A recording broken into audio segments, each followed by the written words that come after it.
Hello பசங்களா, எல்லாரும் எப்படி இருக்கீங்க? நல்லா இருக்கீங்களா? நாங்க சூப்பரா கொண்டா. இன்னைக்கு क्वेश्चन டே சீரிஸ்ல ஒரு சூப்பர் क्वेश्चन. நிறைய பேரு கன்ஃபியூஷன் இருக்குமான்னு கேட்டா கண்டிப்பா இருக்கும். ஏன்னா சில டேர்ம்ஸ் உங்களுக்கு புரியாது. செக்ரீஷனா என்ன, அப்சார்ப்ஷன் என்ன, அது எல்லாமே டீடைலா இன்னைக்கு நாக் அவுட் பண்ணி இந்த क्वेश्चन பாத்துடலாம். ஓகே, சோ நாங்க இங்க எடுக்கிற क्वेश्चंस உங்களுக்கு வேணும்னா நீங்க ஒண்ணுமே பண்ண வேண்டாம். இந்த QR கோட ஸ்கேன் பண்ணி ஈஸியா நீங்க வாட்ஸ்அப்ல ஜாயின் பண்ணி நோட்ஸ் நீங்க எடுத்துக்கலாம். Okay, super. சோ இன்னைக்கு ஆன question of the day series பாத்துருவோமா? ரெடியா இருக்கீங்களா? Okay, so this is an easy question. So, explain the steps involved in the formation of urine. அப்ப யூரின்ங்கற வேஸ்ட் ப்ராடக்ட் உருவாகிறதுக்கு அடிப்படையா இருக்கக்கூடிய ஸ்டெப்ஸ் என்னங்கிறது நம்ம குயிக்கா பாத்துருவோம். ஓகே, சோ இந்த மூணு ஸ்டெப்ஸ் மட்டும் தெரிஞ்சுட்டா போதும்னா ஈஸியா நீங்க மெக்கானிசம் வந்து புரிஞ்சுக்கலாம். Okay, the first one is glomerular filtration and tubular reabsorption, and the third one is tubular secretion. மூணே ஸ்டெப் அப்படியே கூட சொல்லுங்க பாப்போம். ஃபர்ஸ்ட் வந்து glomerular filtration, tubular reabsorption, tubular secretion. So glomerularனா என்ன, filtration மேபி உங்களுக்கு தெரியும், tubularனா என்ன, reabsorptionனா என்ன, secretionனா என்ன, இது எல்லாத்தையும் இப்ப அழகா குயிக்கா பார்த்தலாம். ஓகே, சோ ஃபர்ஸ்ட் ஆரம்பிப்போமா? glomerular filtration. glomerular filtration என்ன தெரிஞ்சுக்கிறதுக்கு முன்னாடி glomerularனா என்ன நீங்க தெரிஞ்சுக்கணும். ஓகே, இந்த ஸ்ட்ரக்சரை பாருங்க. ஸ்ட்ரக்சர் தெரியுதா உங்களுக்கு? இது வந்து ஒரு நெஃப்ரானோட டயகிராம் தான், சரியா?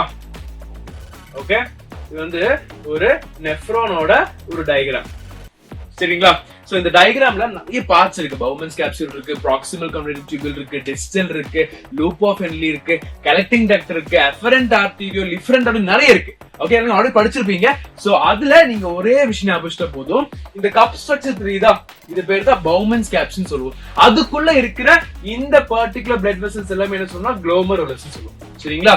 சோ அதுல நடக்கக்கூடிய ஃபில்ட்ரேஷன் தான் glomerular filtration. நல்லா பாருங்க, urine formation begins with the filtration of blood through epithelial walls of glomerulus and Bowman's capsule. ரொம்ப ஈஸி. ஃபர்ஸ்ட் அடிப்படை பாயிண்ட் நீங்க வச்சுக்கணும்.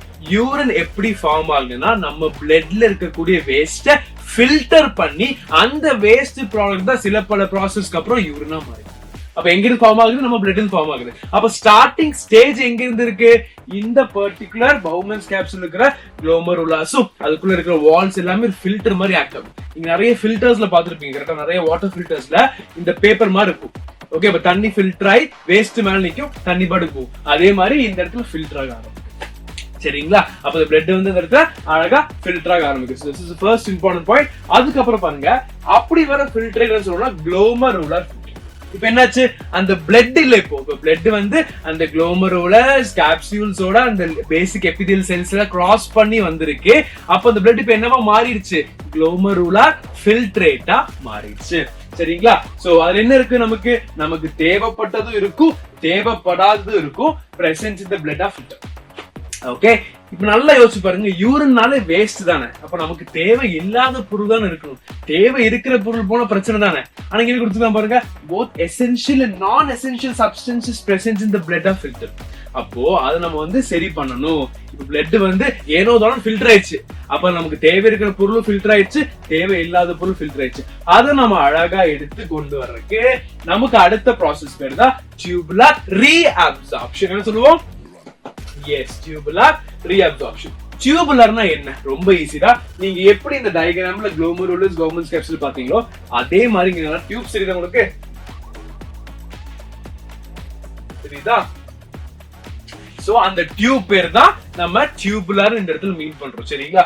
அது பேர் வந்து proximal convoluted tubule சொல்லுவோம். அதுக்கப்புறம் இப்படி வந்து பாத்தீங்களா, இத வந்து loop of Henle சொல்லுவோம். அப்புறம் வர டியூப் பேர் distal convoluted tubule சொல்லுவோம். இந்த மாதிரி அந்த டியூபியூல்ஸ் வந்து ஜெனரலா இதுதான் மீன் பண்றோம். அப்படிப்பட்ட டியூபியூல்ஸ் என்ன நடக்குது? tubular reabsorption அப்படின்னு நடத்தும். நான் வந்து திருப்பி அப்சர்வ் பண்ண போறேன். எனக்கு தேவை இருக்கிற பொருள் மேபி இந்த பிளட்ல ஃபில்டர் ஆகி யூரின்ல போயிட்டு இருக்கு, எனக்கு தேவை அது போயிட்டு இருக்கு. அப்ப என்ன பண்ணணும்? திருப்பி ரீஅப்சார்ப் பண்ணணும். அது பேர் தான் tubular reabsorption. நல்லா பாருங்க, the filtrate in the proximal tubule consists of essential substance. Okay, எனக்கு தேவைப்படுற குளுக்கோஸ் இருக்கு, அமைனோ ஆசிட்ஸ் இருக்கு, விட்டமின்ஸ் இருக்கு, சோடியம் இருக்கு, பொட்டாசியம் இருக்கு, பைகார்பனேட்ஸ் இருக்கு, அண்ட் வாட்டர் இருக்கு. இது எல்லாமே எனக்கு தேவை. ஃபர்ஸ்ட் அவசரப்பட்டு அந்த பிளட் என்ன பண்ணிருச்சு? எல்லாத்தையும் கொடுத்துருச்சு ஃபில்ட்ரேட்ல. ஆனா எனக்கு தேவை. அப்ப என்ன பண்ண போறேன்? இந்த டியூபிள்ஸ் வச்சு எனக்கு தேவைப்படுற அந்த glucose, vitamins, minerals, bicarbonates, water, amino acids எல்லாத்தையும் நான் திருப்பி அப்சார்ப் பண்ண போறேன் R reabsorb into the blood. திருப்பி bloodக்கு அனுப்பிடுவேன். Okay, by process of selective reabsorption. Is it clear? அப்ப எனக்கு தேவைப்படுற பொருளை வந்து நான் என்ன பண்ண போறேன், அது தெரியாம அனுப்பிடுச்சு, சரி மன்னிச்சு விட்டுட்டு நமக்கு தேவையான பொருளை திருப்பி எடுத்து பிளட்டுக்கே கொடுக்கறதா டியூபுலர் reabsorption. இப்போ அடுத்து பாருங்க டியூபுலர் செக்ரீஷன். இப்ப நல்லா யோசிச்சு பாருங்க, சில டைம் இந்த பிளட் ஃபில்டர் பண்ணும்போது ஸ்டார்டிங்ல ஃபர்ஸ்ட்ல குளோமரல் ஃபில்ட்ரேஷன்ல தேவைப்பட்டது கொடுத்துச்சு, தேவை இல்லாதது கொடுத்துச்சு, கரெக்டா? அதே டைம்ல நம்ம என்ன பண்றோம், தேவை இருக்கிற பொருளை ரீஅப்சர்வ் பண்றோம். ஒருவேளை தேவை இல்லாத பொருளை ஃபுல்லா கொடுக்கலனா கண்டிப்பா கொடுத்திருக்காது. அதனால நம்ம என்ன பண்ணிருக்கோம், டியூபுலர் செக்ரீஷன்ஸ், which means இப்போ பிளட் என்னாச்சு, ஃபர்ஸ்ட் ரவுண்ட் ஃபில்டர் முடிஞ்சு தேவை இருக்கிறது தேவை இல்லாத அந்த மாதிரி எல்லாம் மிக்ஸ் ஆகி போயிருச்சு. செகண்ட்ல எனக்கு தேவை இருக்கிறது எல்லாம் நான் எடுத்துட்டேன். தேர்ட்ல எனக்கு தேவை இல்லாத நான் கன்ஃபார்ம் அனுப்பணும். கன்ஃபார்ம் நான் வந்து என் பாடி வச்சுக்க முடியாது. இந்த கன்ஃபார்ம் அனுப்புறதுக்காக பண்ற ஒரு ப்ராசஸ் தான் டியூபுலர் செக்ரீஷன். பாருங்க, substances such as hydrogen and potassium ions are secreted into the tubule. இப்போ என் பிளட்ல வந்து எனக்கு தேவையில்லாத பொருளான H+ K+ இருக்கு, எனக்கு தேவையில்லை. அப்புறம் என்ன பண்ணுவோம், திருப்பி அந்த டியூபியூல்ஸ்குள்ள அனுப்பிட்டேன்னா அந்த டியூபியூல்ஸ்குள்ள ஃபில்ட்ரேட் இருக்குல்ல, அந்த ஃபில்ட்ரேட்ல மிக்ஸ் அப்படியே யூரின் வழியா போயிடும். Okay, so பாருங்க, this tubular filtrate is finally known as urine, which is hypertonic in man. Finally, the urine passes into collecting ducts to the pelvis and to the ureter into the urinary bladder. அப்படினா என்ன sir, இது நல்லா பாருங்கடா. So இந்த filter அப்படியே டியூப்லயே வருது. Okay, நான் வந்து ரெட் கலர் நோட் பண்றேன், நல்லா பாருங்க, உங்களுக்கு ஈஸியா இருக்கும். அப்போ நமக்கு வந்து நடக்குது, இதெல்லாம் பேசிக்கா தெரிஞ்சுக்கோங்க, அப்பதான் உங்களுக்கு வந்து ஈஸியா புரிஞ்சுக்க முடியும். பாருங்க, இங்க இருந்தால ஃபில்டர் ஆகுது. ஓகே, ஃபில்டர் அப்படியே வருதுங்க, வருது வருது வருது வருது வருது வருது அப்படியே வருது வருது வருது. இங்க எல்லாம் அப்சார்ப்ஷன் நடக்குது, ரீஅப்சார்ப்ஷன் நடக்குது, அப்படியே போய் போய் போய் இது வந்து இங்க நீளமா டியூப் தெரியுதா, இந்த டியூப், இந்த நீளமான டியூப் பேர் தான் கலெக்டிங் டக்ட்னு சொல்லுவோம். என்ன சொல்லுவோம், கலெக்டிங் டக்ட். எப்போ அந்த ஃபில்ட்ரேட் வந்து கலெக்டிங் டக்ட்டுக்குள்ள ஏறுதோ அப்ப நம்ம யூரின் சொல்லிடுவோம். ஓகே, அப்படிதான் அது யூரின் வழியா, கலெக்டிங் டக்ட் வழியா அப்படியே யூரின் அப்படியே வந்து ரீனல் பெல்விஸ் வழியா அப்படியே இறங்கி யூரேத்தர் அப்படியே வெளியே வந்துடும். ஓகே, அதான் கொடுத்துருக்காங்க, நீங்க ஆல்ரெடி பார்த்து படிச்சிருப்பீங்க. ஜஸ்ட் ரிவைண்ட் பண்ணிக்கோங்க. என்ன ஆகுது, அப்படியே அந்த கலெக்டிங் போயிடுச்சு. நீளமான டியூப் பார்த்தோமா, அது கலெக்டிங் டக்ட். அங்க இருந்து நேரம் எங்க போகுது, பெல்விஸ்க்கு போகுது, யூரேட்டருக்கு போகுது, யூரினரி பிளாடருக்கு போகுது. ஃபர்ஸ்ட் கிட்னி பிரிக்னு வச்சுப்போம், சரியா? இங்க இருந்து டியூப் வரும்டா. இப்ப இங்கதான் என்ன ஆகுது, நெஃப்ரான் வந்து அப்படியே நேரா பெல்விஸ்க்கு போய் இது பேரு யூரேட்டர்னு சொல்லுவோம். யூரேட்டருக்கு வந்து இங்க வந்து அப்படியே ஜாயின் ஆயிரும். ஜாயின் ஆகி இந்த இடத்துல யூரினரி பிளாடர், இது பேரு யூரினரி பிளாடர். அப்புறம் யூரேட்டர் வழியா அப்படியே வெளியே போயிடும். இவ்வளவுதான் அந்த விஷயம். Easy process, okay? So when the urinary bladder is full, the urine is expelled out through the urethra. Pathoma, when the urinary bladder is full, the urine is expelled through the urethra. அப்ப இந்த process என்ன சொல்லுவோம்? Yes, micturition சொல்லுவோம். என்ன சொல்லுவோம்? Micturition.